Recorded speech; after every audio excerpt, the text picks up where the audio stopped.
اللہ کے ولیوں کی کرامتیں۔ اللہ پاک نے اپنے بندوں کی ہدایت کے لیے دنیا میں ہزاروں نبی و رسول بھیجے، الگ الگ قوموں کی طرف الگ الگ زمانوں میں الگ الگ نبی تشریف لائے۔ ان نبیوں کو اللہ پاک نے ایک خاص کمال عطا فرمایا جسے معجزہ کہا جاتا ہے۔ ان سبھی نبیوں رسولوں کو دیکھ کر یا کہیں ان کی ہدایتیں اور نصیحتوں کو سن کر الگ الگ زمانے میں کافی لوگ ایمان لائے اور کافی لوگ ایسے بھی تھے جو معجزہ دیکھ کر بھی ایمان نہ لائے۔ ایسے لوگوں نے نبیوں کی کرامتوں، ان کے کمال کو جادو کہہ کر ٹھکرا دیا۔ ایسے لوگوں نے ایک خدا کو منانے سے انکار کر دیا اور نبیوں رسولوں کی بتائی نصیحتوں کو نہیں مانا۔ ایسے لوگ آگے جا کر اللہ پاک کی طرف سے طرح طرح کی سزاؤں اور عذاب سے مبتلا کیے گئے۔ اسی طرح نبیوں و رسولوں کا سلسلہ بند ہو جانے کے بعد اللہ پاک نے اپنے جن بندوں کو اصلاح و تبلیغ کی ذمہ داری دی انہیں ولی کہا جاتا ہے۔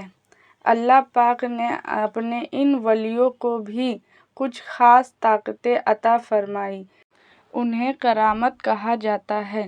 ضرورت پڑنے پر اللہ کے ان نیک بندوں نے اللہ کی بخشی ہوئی اس طاقت کا استعمال فرمایا۔ اپنے دور و نزدیک کے سینکڑوں ولیوں کی کرامتیں دیکھی سنی ہوگی۔ سلطان ہند حضرت خواجہ غریب نواز رحمۃ اللہ علیہ کی بہت سی کرامتیں آپ نے سنی ہوگی۔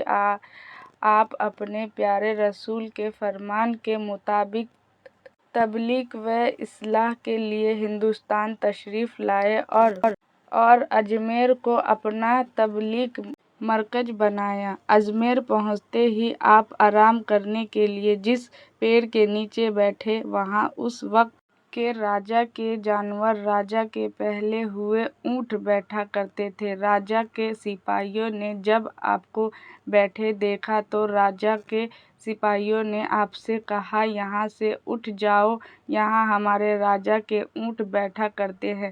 آپ حضرت خواجہ غریب نواز رحمۃ اللہ علیہ نے فرمایا، اونٹ تو کہیں اور بھی بیٹھ سکتے ہیں۔ یہ سن کر راجا کے سپاہیوں نے آپ کو تیز آواز میں اٹھانے کو کہا۔ آپ اسی وقت وہاں سے اٹھ گئے اور چل دیے۔ اگلے دن ایک عجیب سے واقعہ ہوا۔ جب راجا کے سپاہیوں نے بیٹھے اونٹ کو اپنی جگہ سے اٹھانا چاہا تو اونٹ تمام کوششوں کے باوجود نہیں بیٹھے۔ یہ دیکھ کر سپاہی دنگ رہ گئے اور ساری بات اپنے راجا کو بتائی۔ راجا نے سپاہیوں کو حضرت خواجہ غریب نواز رحمۃ اللہ علیہ سے معافی مانگنے کو کہا اور کہا کہ انہیں ڈھونڈو اور ان سے معافی مانگو۔ راجا کے ایسے کہتے ہی سپاہیوں نے آپ حضرت خواجہ غریب نواز رحمۃ اللہ علیہ کو ڈھونڈ کر آپ سے ان کے کیے برتاؤ کی معافی مانگی۔ حضرت خواجہ غریب نواز رحمۃ اللہ علیہ نے اسی وقت انہیں معاف کر دیا اور کہا کہ تم جاؤ، تمہارے اونٹ اب کھڑے ہو جائیں گے۔